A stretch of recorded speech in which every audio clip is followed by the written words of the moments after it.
नमस्कार दोस्तों, आपका अपना YouTube channel Surya Kumar classes में स्वागत है। तो चलिए आज हम आप लोग को बीच लेकर आए हैं इकोनॉमी यानी कि अर्थशास्त्र। अर्थशास्त्र का प्रैक्टिस सेट लेकर आए हैं जो कि आज का एग्जाम होगा बीए। ठीक है, बीए पार्ट 1 का जो एग्जाम है उसके हम वीडियो लेकर आए हैं। तो वीडियो पर लास्ट तक बने रहिएगा। वीडियो आप लोग को अच्छा लगे तो लाइक जरूर करिएगा, चैनल को सब्सक्राइब करिएगा। तो प्रश्न संख्या 1 कहता है कि किसी वस्तु की मानवीय आवश्यकता को संतुष्ट करने की क्षमता है। कोई भी वस्तु को जो है मानवीय आवश्यकता का कब संतुष्ट करेगा, तो उपयोगिता के आधार पर। मनुष्य को अभी कौन चीज़ का उपयोग है, जो चीज़ का उपयोग होगा उसी चीज़ से मनुष्य संतुष्ट होगा। जिस तरह का अभी ठंड के मौसम में अभी लोग को जूता का जरूरत होता है, तो जूता से मनुष्य चप्पल से अधिक संतुष्ट होगा। इसलिए जो है इसका आंसर हो जाएगा उपयोगिता। अगला प्रश्न, उपभोक्ता की सर्वाधिक संतुष्टि के लिए। उपभोक्ता को सबसे अधिक संतुष्ट तब होगा कि जितना पैसा देगा उतना अच्छा उसको सामान मिलेगा, या जो सामान लेना चाहता है उस पैसा का, उस सामान के बराबर उनके पास पैसा होगा तभी मनुष्य संतुष्ट होगा। अगर मनुष्य को सामान लेना है महंगा वाला और पैसा कम है तो मनुष्य उस सामान से संतुष्ट नहीं रहता। तो वही प्रश्न ये है कि उपभोक्ता को सर्वाधिक संतुष्ट के लिए। तो ऑप्शन नंबर ए इसका सही हो जाएगा कि वस्तु का सीमांत उपयोगिता इसको मूल्य के समान होनी चाहिए, उसके मूल्य के समान होनी चाहिए। अगला प्रश्न है प्रश्न संख्या 3 कि निम्नलिखित में से किसका परिवर्तन से मांग का परिवर्तन नहीं होता है। निम्नलिखित में से किसका परिवर्तन से मांग का परिवर्तन है। इसमें जितना भी चीज़ दिया गया, मूल्य में परिवर्तन, आय में परिवर्तन, रुचि और फैशन में परिवर्तन, इन सब चीज़ों में परिवर्तन होने से मांग में परिवर्तन हो सकता है। जैसे अगर मूल्य में परिवर्तन हुआ, जैसे अगर मूल्य घट गया तो वस्तु की मांग बढ़ जाएगा। कभी कभी मूल्य बढ़ जाता है तो मांग घट जाता है। कभी कभी आय में परिवर्तन, यानी कभी कभी मनुष्य का आय बढ़ जाता है तो वस्तु की मांग भी बढ़ जाता है। कभी कभी आय घट जाता है तो वस्तु की मांग भी घट जाता है। फैशन और रुचि में परिवर्तन, अगर रुचि मनुष्य का उस वस्तु को लगने लगा तो उस वस्तु का मांग बढ़ जाएगा। अगर रुचि के अनुसार जो है जो खराब होने लगा उस वस्तु का मांग, तो मांग घट जाएगा। और इनमें से कोई नहीं, यानी कि इसका आंसर हो जाएगा इनमें से कोई नहीं। कह रहा है कौन परिवर्तन नहीं होगा, तो इनमें से कोई नहीं। ये सब चीज़ परिवर्तनशील है, ये सब चीज़ परिवर्तन हो सकता है। अगला प्रश्न है मूल्य वृद्धि से गिफिन वस्तुओं की मांग। मूल्य में वृद्धि होने से गिफिन वस्तु की मांग कैसा होता है, तो गिफिन वस्तु का मांग जो है बढ़ जाता है। क्या होता है, बढ़ जाता है। ऑप्शन नंबर ए हो जाएगा। अक्ष के केंद्र से निकलने वाली सीधी पूर्ति रेखा लोच क्या होता है, तो इसका जो आंसर हो जाएगा इनमें शून्य के बराबर हो जाएगा। यानी कि सीधी रेखा पूर्ति रेखा का लोच जो है वो शून्य के बराबर होगा। कब, जब केंद्र से निकलता है तब, अक्ष के केंद्र से निकलता है तब।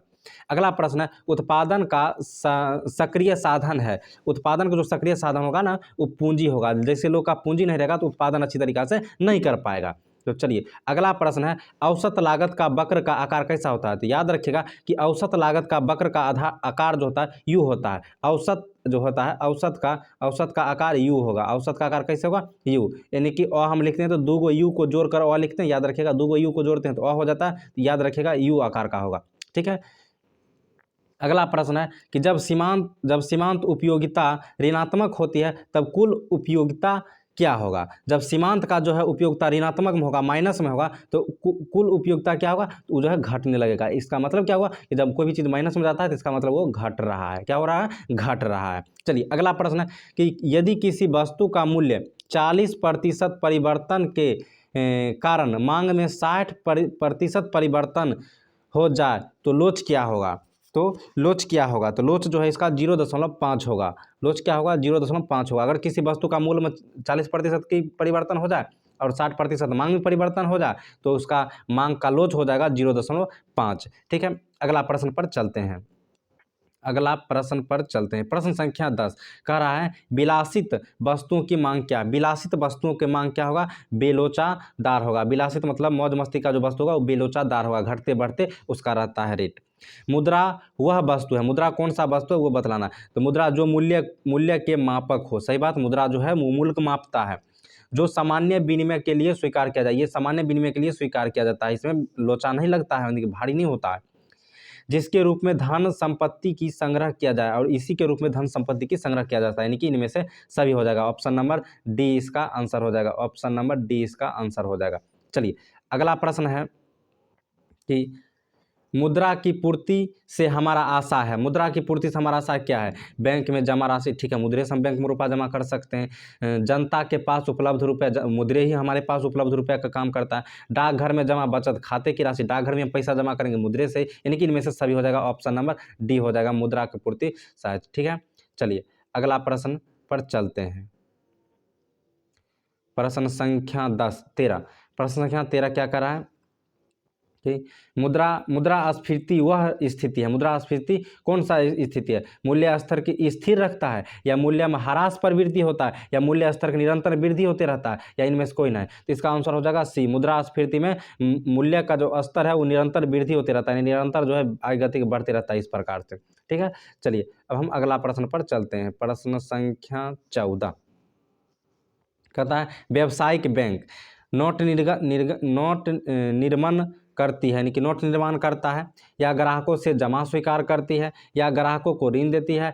केवल डी में दिया है ऑप्शन केवल बी सी, यानी कि ऑप्शन नंबर डी हो जाएगा बी सी। कहा है कि व्यावसायिक बैंक जो है वो नोट निर्माण नहीं करता है, पैसा नहीं छापता है, तो ये आंसर गलत हो जाएगा। ठीक है, व्यावसायिक बैंक का काम है कि ग्राहकों को जमा स्वीकार करना और ग्राहकों को लोन देना, यानी कि ग्राहक पैसा उससे जमा कर सकता है, निकासी कर सकता है और जमा वहाँ से पैसा लोन पर ले सकता है व्यावसायिक बैंक में। तो इसका ऑप्शन हो जाएगा बी सी दोनों।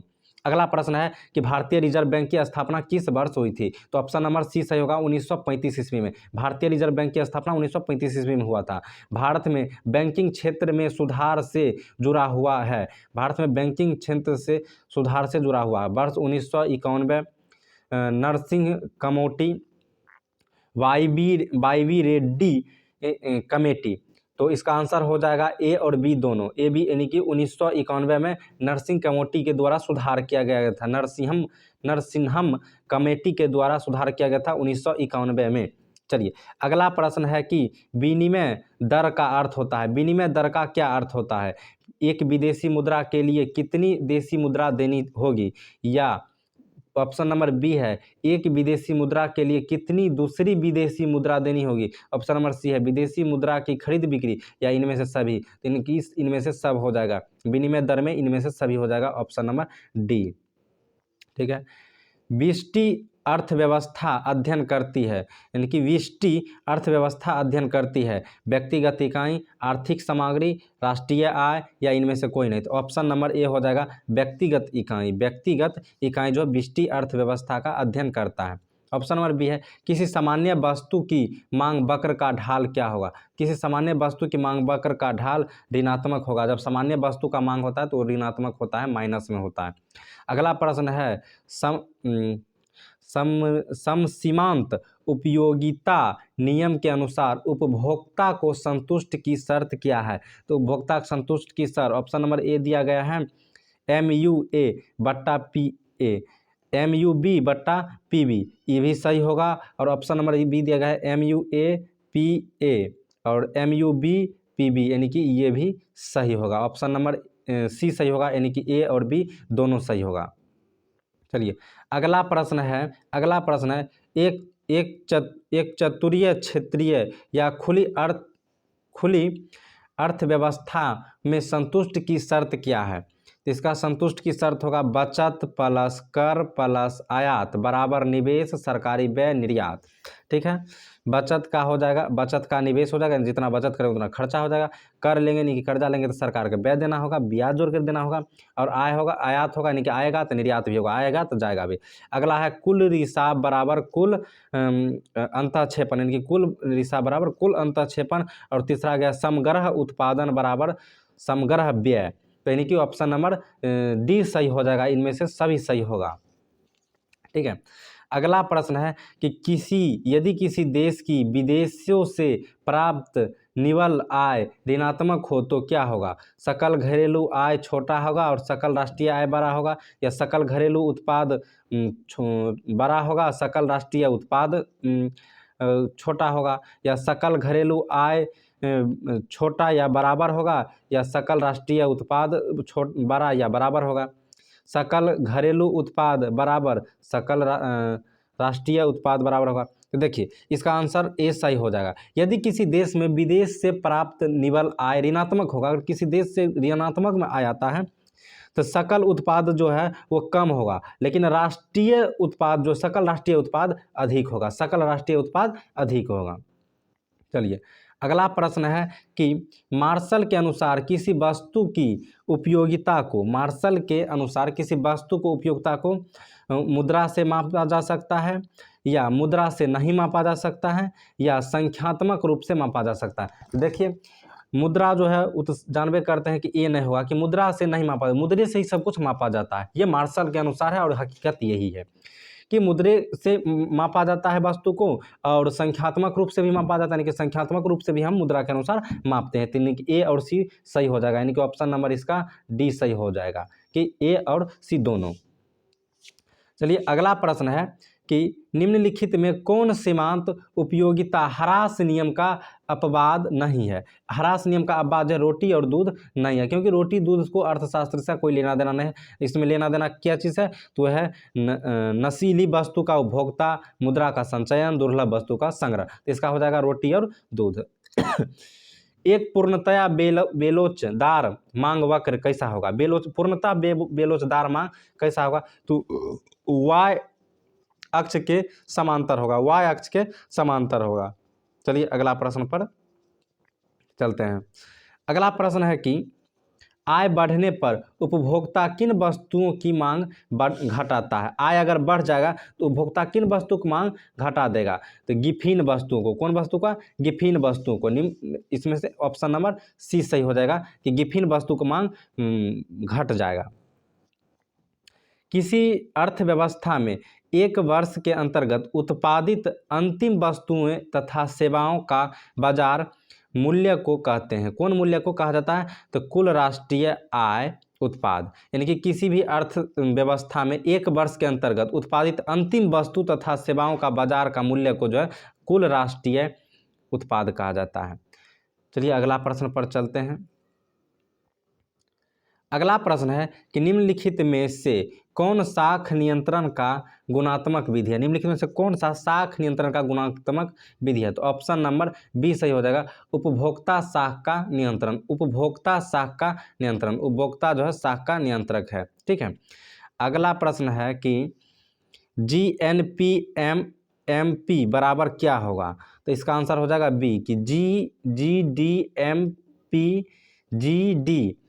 GDP प्लस विदेशों से शुद्ध साधन आय, शुद्ध साधन आय।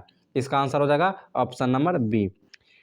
NNP/MP क्या है, तो इसका आंसर हो जाएगा ए कि GNP/MP घिसावट है। क्या है, घिसावट है। अगला प्रश्न है कि general theory of employment interest and money नामक पुस्तक के लेखक कौन है, तो इसका आंसर हो जाएगा सी J.M. केन्ज। J.M. केन्ज जो है general theory of employment interest and money का लेखक है। अगला प्रश्न पर चलते हैं। अगला प्रश्न है कि APC प्लस APS बराबर क्या होता है, तो इसका आंसर हो जाएगा कि 1 होता है। APC प्लस APS बराबर 1 होता है।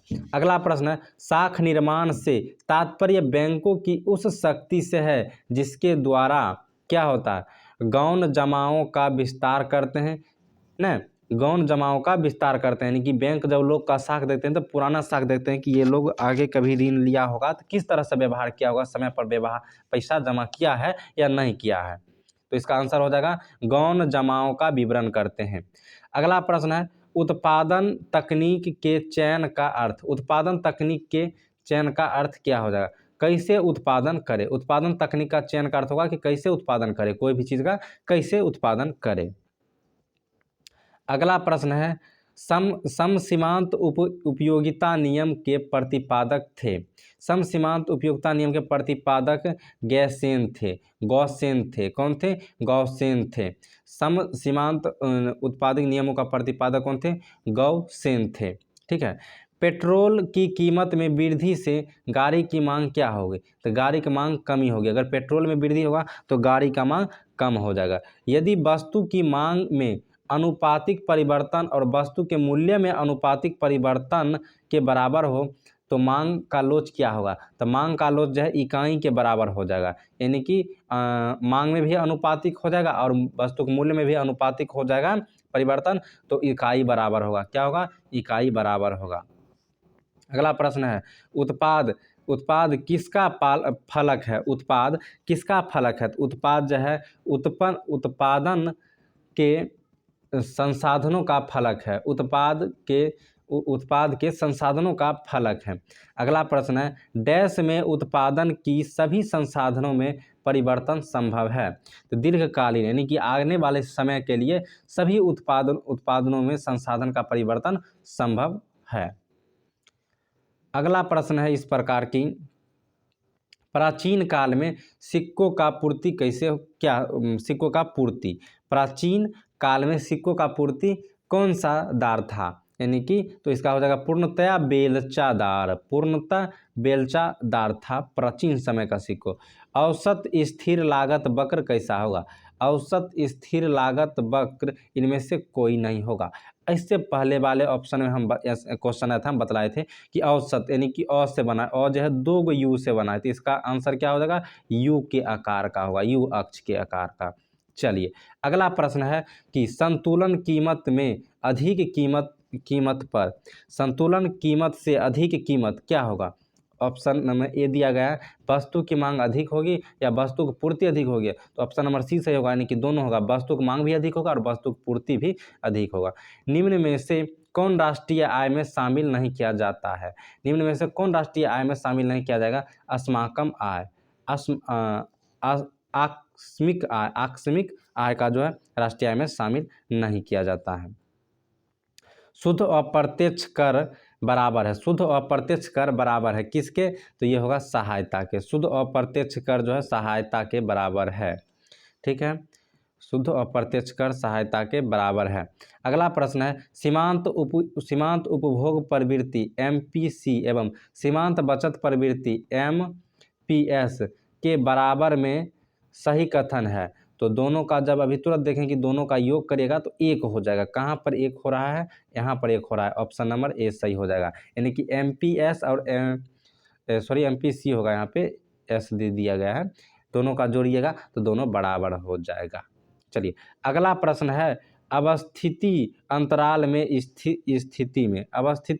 की स्थिति में क्या होगा, तो होगा कि कुल मांग कुल पूर्ति से अधिक हो जाएगा, कुल मांग जो है कुल पूर्ति से अधिक हो जाएगा। न्यून मांग की स्थिति में उभरने के लिए उपाय, न्यून मांग की स्थिति से उभरने के लिए उपाय, तो निवेश को प्रोत्साहन। अगला प्रश्न है, मांग जमा से अभिप्राय है बैंक में जमा वह राशि, मांग जमा से अभिप्राय है कि बैंक में जमा वह राशि जिसका ऋण के रूप में मांग हो, अगला प्रश्न है कि निम्नलिखित में से कौन साख नियंत्रण का परिणात्मक उपाय नहीं है, तो इसका हो जाएगा ऑप्शन नंबर बी, सीमांत आवश्यकता जो है ये पूर्णतम उपाय नहीं है साख का। अगला प्रश्न है, निम्नलिखित में से कौन साख नियंत्रण का, वही प्रश्न है सीमांत का। अगला है कि निम्न में से कौन चल लागत नहीं है, चल लागत कौन नहीं है, तो कच्चे माल का लागत जो है चल नहीं है, ये अचल है, पहले इसे पक्का करना था उसके बाद ये चल बनता है। उत्पादन संभावना वक्र क्या होगा कि इनमें से सभी हो जाएगा, यानी कि मूल बिंदु की ओर अवतल होती है, या दोनों वस्तुओं के उपलब्ध चुनाव के सूची बतलाती है, या इसे रूपांतरण रेखा भी कहा जाता है। अगला प्रश्न है कि निम्न में से किसी वस्तु का मूल्य में वृद्धि से दूसरे वस्तु की मांग वक्र दाईं ओर खिसक जाए तो क्या होगा, प्रत्यास्था। अगला प्रश्न है कि एक ऋजु रेखा मांग वक्र जहां x अक्ष से मिलता है वह मांग की लोच कैसा होगा, तो शून्य होगा, जहां ऋजु रेखा जाएगा और वह मांग का वो कैसा हो जाएगा, x अक्ष पर शून्य होगा। तो आज के लिए इतना ही, अगले वीडियो में फिर आगे प्रश्न का मेंशन किया जाएगा। तो वीडियो देखने के लिए बहुत बहुत धन्यवाद, फिर मिलते हैं हम अगले वीडियो में।